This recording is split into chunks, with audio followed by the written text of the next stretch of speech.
We are a curious species. Ever since we first looked up at the stars, we have asked profound questions. Who are we? Where did we come from?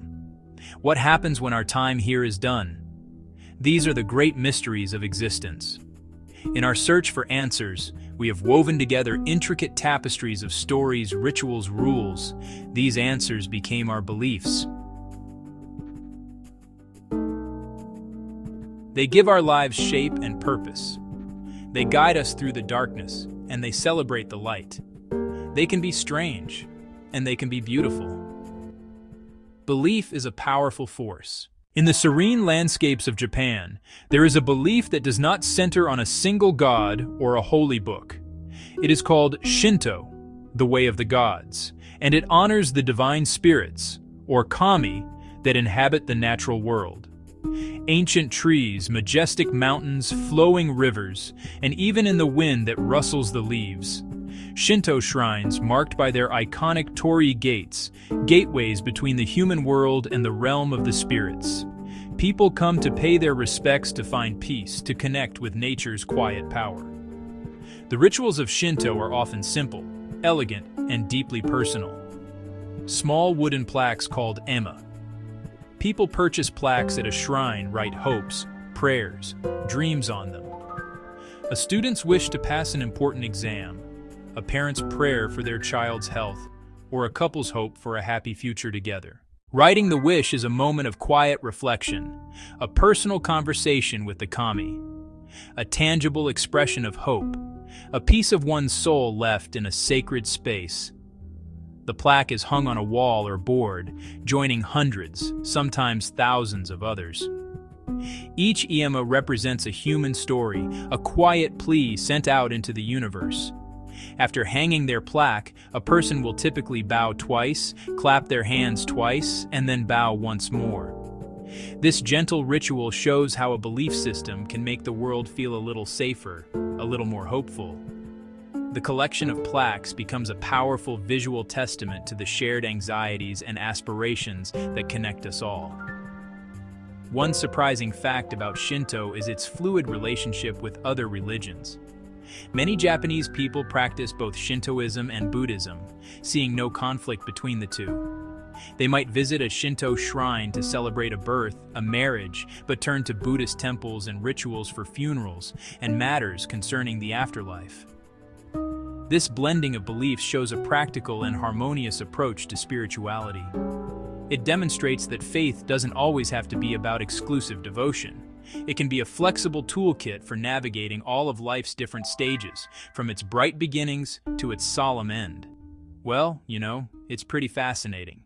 In India, a river is more than just a body of water. For hundreds of millions of Hindus, the Ganges, Ganga Ma, is worshipped as a living goddess, devotees praying at the riverbank. The river is believed to have the power to purify the soul. People travel from all corners of the country and the world to bathe in its holy waters. People bathing in the holy water. Believers hope this washes away sins and liberates them from the cycle of rebirth. They float small lamps and flowers on its surface as offerings, their flickering lights representing prayers sent out into the cosmos. The river is a lifeline. The river is a mother. The river is a destination for the ultimate pilgrimage. This profound belief culminates in a truly staggering event, the Kumbh Mela. It is the largest peaceful gathering of human beings on the entire planet. Based on astrological alignments, millions upon millions of pilgrims, ascetics, the sheer scale of it is almost impossible to comprehend. The sound of the crowd is not a collection of individual voices, but a single, continuous roar. The central ritual of the Kumbh Mela is the Shahi Snan, the royal bath. On specific auspicious days, holy men known as sadhus lead the masses into the river at dawn. Some clad in saffron robes, others covered only in sacred ash. Their procession to the water is a spectacle of faith and devotion. As the sun rises, the pilgrims follow them, plunging into the cold water with prayers on their lips. For those few moments, they are connected not just to the river, but to every other soul sharing in that sacred act. A surprising aspect of this ancient festival is its modern logistical complexity. Pontoon bridges, thousands of tents, water pipes, massive police force. In a quiet corner of Mexico, a unique belief transforms how people think about death. Here, death isn't a final sorrowful end, but a natural part of life's journey. This is most beautifully expressed during Dia de los Muertos. The veil between the living and the spirits is believed to thin the souls of departed loved ones, return for a brief visit. Instead of mourning, families prepare to welcome ancestors back with joy, with color, with celebration. The centerpiece is the ofrenda, or altar, in homes and public spaces. Not places of worship, but vibrant personal tributes. Decorated with bright orange marigolds whose scent guides the spirits home. Families place photos on the altar and their favorite foods and drinks. A bottle of tequila pan de muerto, a plate of mole. Candles are lit to illuminate the path. Papel picado flutters in the breeze, symbolizing life's fragility. The celebration culminates at the local cemetery. On November 2nd, families flock to graves, transforming somber grounds into light and life. They clean tombstones, decorate with flowers and candles, spread blankets for a picnic. They share stories, play music, sing songs, speaking to departed relatives as if they're there. The atmosphere is festive remembrance, not grief. Loud, bright, deeply moving. Loss becomes communal love. Outsiders are surprised by the pervasive joy. In many parts of West Africa, the line between the past and the present is not as solid as it might seem. There is a deeply held belief that one's ancestors do not simply disappear after they die. Instead, they remain active and influential presences in the lives of their living descendants. These ancestors are seen as vital intermediaries between the human world and the divine, offering guidance, protection, and wisdom. To maintain a harmonious life, it is essential to honor them, listen to them, keep their memory alive. This connection provides a powerful sense of identity, rooting individuals within a long and unbroken lineage. The rituals for honoring ancestors are woven into the fabric of daily life. Families may have a small, dedicated shrine in their home, often featuring carved wooden statues, other symbolic objects that represent the departed. These are not idols to be worshipped, but rather focal points for communication. People leave offerings of food, drink cola nuts at the shrine, speaking to the statues as if they were beloved family members who are still present. They might ask for advice on a difficult decision, give thanks for a recent blessing, or simply share the news of the day, maintaining a continuous conversation across generations. Larger, more communal ceremonies involve vibrant displays of music and dance.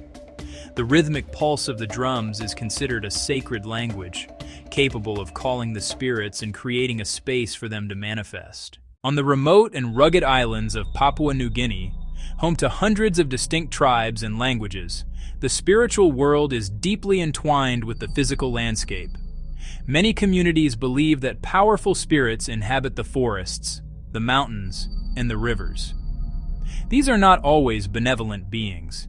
They can be unpredictable and must be shown proper respect to maintain balance and order in the world. To communicate with this spirit realm and to enforce the ancient laws of the tribe, people hold elaborate and secret ceremonies, often centered around the use of sacred masks. These masks are far more than simple decorations.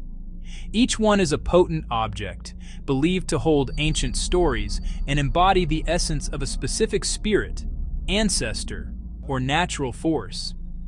They are often crafted in seclusion, using materials from the forest like wood, feathers, shells, and mud, with each element holding symbolic meaning. When a dancer wears one of these masks, they are not just performing a role, they are believed to become a vessel for the spirit itself. The masked figure might move like a fearsome crocodile or a graceful bird of paradise, acting out a sacred drama that tells a story of creation, survival, or tribal law. For an outsider, these masked ceremonies can appear eerie or even frightening. The dancers, their bodies painted in dramatic patterns of clay and ash, move in ways that seem otherworldly. The sounds of chanting and drumming create an intense, hypnotic atmosphere. But for the tribe, these rituals are essential for the well-being of the community. They serve as a living textbook, teaching the younger generation about their history, their moral codes, and their place in the universe. One of the most interesting facts about these traditions is the secrecy that surrounds them. The meanings of certain masks and the details of the rituals are often known only to initiated elders. This knowledge is considered powerful and is passed down carefully to ensure it is not misused. The secrecy helps to maintain the authority of the elders and preserves the sacredness of the ceremonies. In a world of constant change, these masked rituals represent a tribe's determined effort to hold on to its unique identity and keep the ancient order of the world intact, protecting their connection to the land and the spirits who dwell within it. A fascinating element of this belief is the role of the living as future ancestors. People understand that their actions in this life will determine their status and influence in the spirit world after they pass away. This creates a strong moral incentive to live an honorable, responsible, and respectable life. The goal is to become an ancestor worthy of veneration, one who can continue to guide and protect the family for generations to come. So why do we hold these beliefs, some of which may seem so strange to those on the outside? The answer is as complex as humanity itself. At its core, belief is a fundamental tool for survival. It helps us answer our deepest fears about the unknown, providing a sense of order in a universe that can often feel random and chaotic.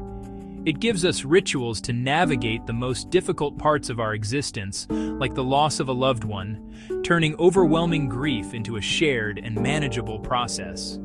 Belief builds communities, giving people a shared identity and a set of rules to live by. Rituals are the language of belief. They are the actions that make the unseen feel real. Objects like icons, masks, candles. The senses are our guides on this spiritual journey.